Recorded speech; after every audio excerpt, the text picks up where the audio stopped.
Bonjour et bienvenue à la présentation de Groupomania. C'est un projet d'école que j'ai réalisé en MERN Project, c'est-à-dire avec MongoDB, Express, React et Node.js. C'est un réseau social interne d'entreprise qui vous permet de communiquer entre collègues. On commence tout de suite par la page Login qui vous permet d'indiquer votre email, mot de passe, si vous disposez déjà d'un compte. Si vous ne disposez pas de compte, pas d'inquiétude, il suffit de cliquer sur le bouton « Inscrivez-vous » juste ici. On rentre quelques informations personnelles et le compte est créé. Moi, je dispose déjà d'un compte, bien sûr, donc je vais simplement venir indiquer mon mot de passe pour arriver sur la page d'accueil.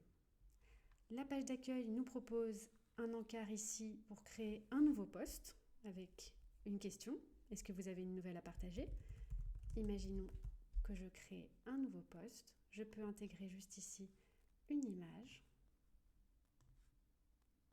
Je peux, si je le souhaite, supprimer cette image en cliquant ici. Je peux également la modifier en cliquant sur cet onglet, annuler complètement le poste ou, si je suis sûre de moi, comme c'est le cas ici, venir groupe poster. Le poste arrive en haut de la pile. En effet, les postes sont classés de manière antéchronologique. Sur mes propres postes, je peux réaliser deux actions. Première action, je peux venir modifier le poste. Ici, en changeant le texte ou en changeant l'image si je le souhaite. Je peux également venir supprimer mon poste si celui-ci ne me plaît plus. Je vois que sur les postes de mes collègues, juste ici, je peux uniquement venir liker ou commenter. C'est logique, si je ne suis pas l'auteur du poste, je ne peux pas le modifier et je ne peux pas le supprimer. Ici, je vais par exemple venir liker le post de Gwen et le commenter.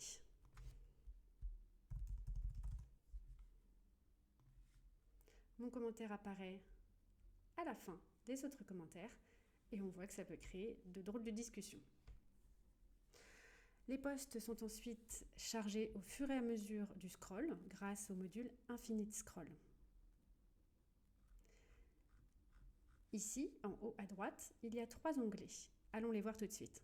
Le premier onglet ici correspond à ma page profil. La page profil, c'est une page qui est personnalisable. Je peux venir ici changer ma photo de couverture. Je peux également venir modifier mon avatar juste ici et ma biographie. Ici, je ne viens pas la modifier car elle est déjà complète, mais je vois que je peux indiquer mon poste, mon numéro de téléphone, ce qui peut être pratique pour mes autres collègues s'ils ont besoin de me joindre.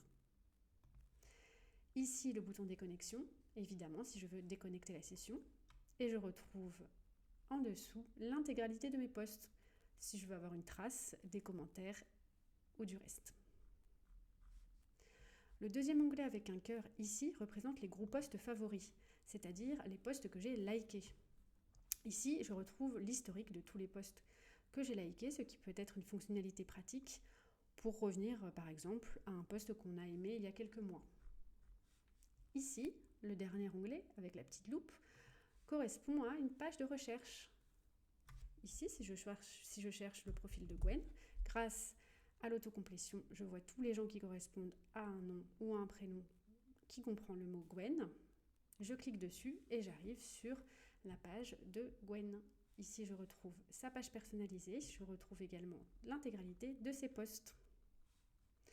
Si je retourne sur la page d'accueil, on va aller faire un petit tour du côté du responsif. Est-ce que le site est bien responsif ? Alors, je réduis ici la fenêtre.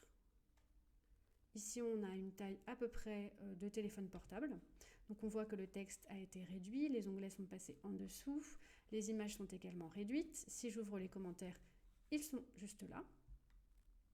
Donc, tout fonctionne a priori correctement. On va aller voir un autre petit profil. On va retourner voir mon profil. Hop. Et on voit également que ma bannière a été légèrement modifiée et je retrouve mes posts. Voilà, je vous remercie pour cette attention et pour la présentation de mon site Groupomania et je vous dis à bientôt.